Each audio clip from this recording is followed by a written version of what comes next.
கன்னி ராசி அன்பர்களே, ஜூலை மாதம் என்ன பலன் எப்படி இருக்க போகுதுன்னு பார்க்கும் பொழுது உங்கள் ராசிநாதன் என்று சொல்லக்கூடிய புதன் பகவான் வக்ரமாகி 10ஆம் இடமான தொழில் ஸ்தானத்தில் போய் உட்கார்ந்துருக்கு. அப்போ உங்கள் எண்ணங்கள், செயல்கள், சிந்தனைகள் எல்லாம் தொழிலை சார்ந்ததாகவே இருக்கும். அதில் எந்த மாற்று கருத்து இல்லை. அது வக்ரமாக இருக்கிறதுனால ரொம்ப அதனுடைய ஈடுபாடு ரொம்ப அதிகமாக இருக்கும். டென்ஷன் ஆகிட்டே இருப்பீங்க. ஒன்றும் நடக்க போகிறதில்ல, நல்லது தான் நடக்க போகுது. பட் என்ன, கொஞ்சம் அலைச்சல் திருச்சல் டென்ஷனுங்கிறது இருக்கும். மற்றபடி எந்த பாதிப்பும் ஏற்படுத்த போவதில்லை.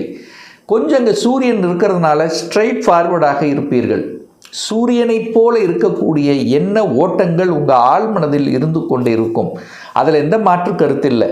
அப்போ சூரியனை போல இருக்கிறது ஒரு நல்லது தான். அப்போ எந்த இடத்தில் எப்படி இருக்கணும் அப்படிங்கிறத மட்டும் புரிஞ்சாலே போதும். அப்போ வளைஞ்சு நெளிஞ்சு இடத்துக்கு தகுந்த மாதிரி செயல்படணும் என்பதை இந்த கன்னிராசி என்பர்கள் அறிந்து கொள்ள வேண்டும், புரிந்து கொள்ள வேண்டும். இந்த ஜூலை மாதம் சார், குடும்பம் சார்ந்த விஷயங்கள், தனம், வாக்கு சம்பந்தப்பட்ட விஷயங்கள் எப்படி இருக்கும் அப்படின்னு கேட்டிங்கன்னா 2ஆம் இடத்தை பார்க்கணும். 2ஆம் அதிபதி யார் அப்படின்னா சுக்கிரன். அந்த சுக்கிரன் போய் இப்போ 12ஆம் இடத்துல போய் உட்கார்ந்துருக்கார். விரயஸ்தானத்தில் உட்கார்ந்துருக்கார். பணம் விரயமாகிறது, பணம் செலவாகிறது. அப்போ பணம் சார்ந்த விஷயத்தில் கொஞ்சம் கவனத்துடன் செயல்படணுங்கிறத ஞாபகத்தில் வைத்து கொள்ளுங்கள். அது கேதுவோடு சேர்ந்திருக்கு. அப்போது பிரச்சனை, அப்போது குடும்பம் ஸ்தானத்தின் அதிபதி கேதுவோடு சேர்ந்திருக்கார். அப்போ என்னென்னா, குடும்பத்தில் எதையோ நினச்சிட்டு ஒரு வருத்தப்பட்டு கொண்டு இருக்கிறீர்கள். அது 9ஆம் அதிபதி 12. அப்போ தந்தையை நினைத்து கொண்டு ஒரு வருத்தம் இருக்குது உங்கள் மனசில் அப்படின்னு சொல்லுது. அதே சமயத்தில் பணத்தை கையாளுகின்ற விஷயத்தில் கவனமாக இருக்கணும். இந்த மாதம் பணத்தை யாருக்கு கொடுத்துட்டு அதுக்கப்புறம், அதாவது தேவையில்லாத விதத்தில் பணம் அப்படின்னாலே 3ஆம் நபர்கள் குறுக்கீடு உங்கள் விஷயத்தில் வராமல் பார்த்து கொள்வது நல்லதுங்கிறத மைண்டில் வச்சுக்கோங்க. அது வாக்கு விரயமாகுது. தேவையில்லாமல் வாக்கு கொடுக்க வேண்டாம். எதுக்கு தேவையோ அதை மட்டும் இருந்து விட்டால் போதும். மற்றபடி எந்த பிரச்சனையும் ஏற்படுத்த போவதில்லை. 3ஆம் அதிபதி முயற்சி ஸ்தானத்தின் அதிபதியாக இருக்கக்கூடியவர் யார் அப்படின்னா செவ்வாய் பகவான். அவர் 3ஆம் இடத்தை பார்க்குறார். அப்போது தன் வீட்டை தானே பார்த்து வலுப்படுத்துகிறார். அப்போ முயற்சி நல்லா இருக்கும், தன்னம்பிக்கை இருக்கும், எதையும் சாதிக்கலாம் என்கின்ற உத்வேகம் இருக்கும். சிறுதூர பிரயாணங்கள் கண்டிப்பாக ஏற்படுத்தும். விற்பனை சம்பந்தப்பட்ட துறையில் இருக்கின்றவர்களுக்கு நல்லா இருக்கும், படு ஜோராக இருக்கும். ஆழமாக யோசித்து செயல்படுவீர்கள் அப்படின்னு அர்த்தம். அப்போது விற்பனை, வியாபாரம், ஒப்பந்தங்கள் இதெல்லாம் கண்டிப்பாக நீங்கள் எதிர்பார்த்துட்டு இருப்பீங்க. அது சக்ஸஸ் கொடுக்கக்கூடிய நிகழ்வு இருக்குது. ஏன் சார் இப்படி இவ்வளோ ஸ்ட்ராங்காக சொல்கிறீங்கன்னா, உச்சமாக இருக்கக்கூடிய குரு பகவான் 11ஆம் இடமான லாபஸ்தானத்தில் அமர்ந்து கொண்டு தனது 5ஆம் பார்வையாக 3ஆம் இடத்தை பார்க்குறார். அப்போ குரு எங்கே பார்க்குறாரோ அந்த இடத்த வளர்த்தி விடுவார். அப்போ 3ஆம் இடத்தை பார்க்குறார். 3ஆம் இடத்தை பார்த்து வளர்த்துறார். 3ஆம் இடத்துல என்ன இருக்குது? தைரிய வீரியம் இருக்குது. ஒரு மனிதனுக்கு தன்னம்பிக்கை தைரியம் வேணும். அந்த தன்னம்பிக்கை தைரிய வீரியம் இந்த மாதம் உங்களுக்கு கிடைக்க போகுதுன்னு அர்த்தம். அப்போ துணிச்சலோடு செயல்படக்கூடிய ஆற்றல் இயல்பாகவே இந்த கன்னிராசி என்பவர்களுக்கு இந்த மாதம் இருக்கும்.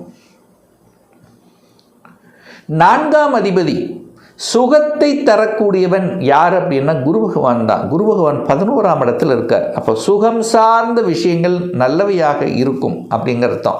தாய் நன்றாக இருக்க போகிறாங்கன்னு அர்த்தம். தாய் சார்ந்த விஷயங்கள், தாய் கூட பிறந்தவங்க, தாய் வர்க்கம் ரீதியாக, ஸோ இதெல்லாமே உங்களோட சேர்ந்திருக்கக்கூடிய அவங்க சார்ந்த விஷயத்தில் ஒரு நல்லவைகள் நடக்கக்கூடிய அமைப்புங்கிறது இருக்குது. வீடு சம்பந்தப்பட்ட விஷயங்கள் நல்லா இருக்க போகுது. வீடு, மனை, இடம், இதை சம்பந்தப்பட்ட எண்ண ஓட்டத்தில் இருக்கிறவங்களுக்கு சக்ஸஸ் கொடுக்கும். வாங்கணும்னு ஆசைப்படுறீங்களா? தாராளமாக வாங்கலாம்.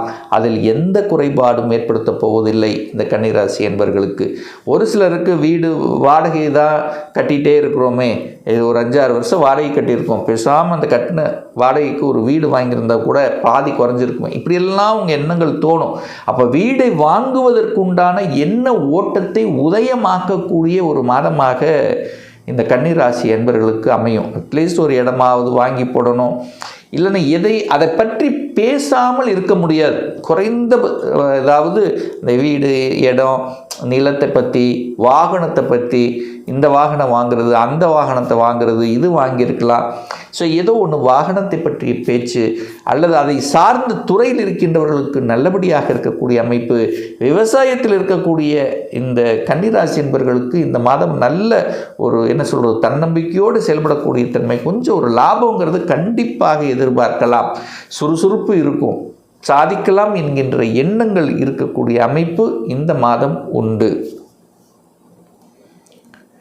5ஆம் அதிபதி பூர்வ புண்ணிய ஸ்தானத்தின் அதிபதி, பஞ்சமஸ்தானத்தின் அதிபதி, காதல் ஸ்தானத்தின் அதிபதி என்று சொல்லக்கூடிய சனி பகவான் 7ஆம் இடத்தில் அமர்ந்து கொண்டிருக்கார். அந்த 7ஆம் இடத்தையும் அந்த 5ஆம் இடத்தையும் குரு பார்க்கிறார். அப்போது ஒரு நல்லவன் 5 7 பார்க்கறது ஒரு நல்ல அமைப்பு. 5ஆம் இடம் ரொம்ப முக்கியம். குலதெய்வத்தின் ஆற்றல் உண்டு, பிரபஞ்சத்தினுடைய அருள் உண்டு. அப்போது அந்த 5 11 கனெக்ட் ஆகுது இந்த மாதம். அப்போ இயற்கையாகி அந்த இறைவன் கொடுத்த வரம் என்பது நல்லபடியாக இருக்கிறது. அப்போ குழந்தைகள் நன்றாக இருக்கப் போகிறார்கள், குழந்தைகள் நன்றாக படிக்கப் போகிறார்கள், குழந்தைகளுடைய ஆசைகள் நிறைவேறப் போகிறது. அப்போ குழந்தைகளை பற்றிய எண்ண ஓட்டங்கள், சிந்தனைகள் நல்லபடியாக இருக்குது. உங்கள் பேச்சு கேட்காதவங்க கூட இப்போ கேட்க போகிறாங்க. குழந்தைகள் ஒரு கருத்து வேறுபாடு இருந்தால் கூட அதெல்லாம் மறையக்கூடிய ஒரு காலகட்டமாக இந்த ஜூலை மாதம் அமைய இருக்கிறது. என்னதான் ஈகோ என்னதான் இருந்தாலும் அதெல்லாம் உங்கள் உள் மனசு சொல்லும். இப்போது அதெல்லாம் விட்டுடலாம். இணையக்கூடிய குழந்தை பாக்கியம் இல்லாதவர்களுக்கு குழந்தை பாக்கியத்தை தரக்கூடிய அமைப்பு இந்த மாதம் பரிபூர்ணமாக உண்டுன்னு சொல்லுவேன். ஏன்னா குழந்தை காரக கிரகமான குரு பகவான் உச்சமாக லாபஸ்தானத்தில் உட்கார்ந்து 5ஆம் இடத்தை பார்க்குறார், 5ஆம் அதிபதியையும் பார்க்குறார். அப்போது 100% குழந்தை பாக்கியத்துக்கு சக்ஸஸ் கொடுக்கக்கூடிய, சாதகமாக்கக்கூடிய ஒரு காலகட்டமாக இந்த ஜூலை மாதம் அமையிருக்கிறது. சார், திருமணம் சார்ந்த சுப காரியங்கள் ஏதாவது தடை உண்டா? நிச்சயமாக எந்த தடையும் இல்லை. 7ஆம் அதிபதியாக இருக்கக்கூடிய குரு பகவான் 7ஆம் இடத்தை பார்க்கிறார், தன் வீட்டை தானே பார்த்து வலுப்படுத்துகிறார். அப்போது இந்த வருடம், அதாவது இந்த குரு பயிற்சி ஆயிடுச்சல்ல, இப்போ இந்த வருடம் திருமணத்துக்கு எந்த தடை இல்லை. நிறைய கன்னிராசி என்பவர்களுக்கு திருமணம் சக்ஸஸ் கொடுக்கக்கூடிய ஒரு காலகட்டம். ஏற்கனவே திருமணமாகி டிவோர்ஸ் ஆனவர்கள் கூட ஒரு கேப் ஆயிடுச்சு, சரி இன்னொரு மறுமணம் செய்து கொள்ளலாம் என்கின்ற எண்ண உணர்வை கொடுத்து அதுவும் சக்ஸஸ் படுத்தக்கூடிய ஒரு காலகட்டம் தான். சார், நான் ஏற்கனவே காதலில் இருக்கிற, ரொம்ப நாளாக காதல் இருக்கிற, காதல் திருமணம் செய்யக்கூடிய அமைப்புகள் சந்தர்ப்பங்கள் உண்டு. அப்போது உங்கள் குடும்பத்துக்கு ஒரு உறுப்பினர் இணையக்கூடிய நிகழ்வு, ஒன்று குழந்தை பாக்கியத்தில் பிறந்து ஒரு என்ட்ரி அல்லது திருமணமாகி ஒரு என்ட்ரி. அப்போது குடும்பத்தில் ஒரு உறுப்பினர் இணைக்கக்கூடிய நிகழ்வு அப்படிங்கிறது நல்லபடியாக இருக்கிறது. ஒரு சிலர் கூட்டு தொழிலில் செய்யக்கூடிய எண்ணங்கள், சிந்தனைகள் உங்கள் மனசில் எழும். கணவன் அல்லது மனைவி 2 பேரில் செட்டில் ஆகலைன்னா, அந்த வேலை கிடைக்கலன்னா இப்போ வேலை கிடைக்கக்கூடிய அமைப்பு, செட்டில் ஆகக்கூடிய அமைப்பு, 2 பேரும் சேர்ந்து எதையாவது ஒன்று செய்யணுங்கிற எண்ணத்தை உருவாக்கக்கூடிய அமைப்புகள் இதெல்லாம் நல்லபடியாக இருக்கிறது. அப்போது இந்த மாதம் நல்லதை செய்யக்கூடிய ஒரு மாதமாக அமைகிறது. சூரியனும் 10ல் இருக்கார், 10ல் திக்பலம் அடையுது.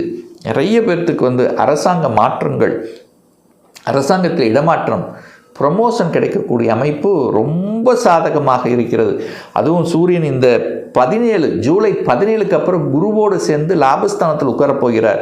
நிறைய பெரிய மனிதர்களின் தொடர்புகளை கொடுக்கும். உயர் பதவிகள் கிடைக்கக்கூடிய அமைப்பு, அரசாங்கத்தின் மூலமாக அனுகூலங்கள், அரசாங்க ஒப்பந்தங்கள், அரசியல் ஈடுபடுபவர்களுக்கு நன்மைகள் நடக்கக்கூடிய அமைப்பு, இப்படி நல்ல விஷயங்கள், தந்தையின் மூலமாக நல்லவைகள் நடக்கக்கூடிய அமைப்புகள். ஸோ இப்படி தந்தை உங்களுக்கு பொறுப்பு தருவார். ஸோ இப்படி நல்ல விஷயங்கள் நடக்கக்கூடிய ஒரு நல்ல காலகட்டமாகவே இந்த கன்னி ராசிக்கு அமையிருக்கு அப்படிங்கிறத ஸ்ட்ராங்காக சொல்லலாம். வெளிநாட்டில் போய் படிக்கணும், வெளிநாட்டில் போய் வேலை பார்க்கணும், வெளிநாட்டில் குடியுரிமை வாங்கணும். ஸோ இந்த வெளிநாட்டை பற்றி சிந்தனைகள், வெளிநாட்டு தொடர்புடைய கம்பெனியில் வேலை பார்ப்பது அல்லது இம்போர்ட் எக்ஸ்போர்ட் சம்பந்தப்பட்ட துறையில் இருக்கிறவங்களுக்கெல்லாம் கூடுதல் ஆதாயத்தை தரக்கூடிய ஒரு நல்ல மாதம்தான் இந்த ஜூலை மாதம் கன்னிராசி அன்பர்களுக்கு.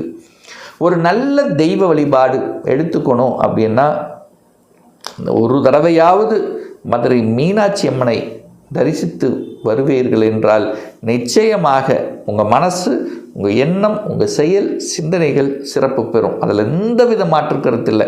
மதுரை மீனாட்சி அம்மனை வணங்கி வருவீர்கள் என்றால் மனசு நல்லா இருக்கும், தொழிலும் நல்லா இருக்கும்.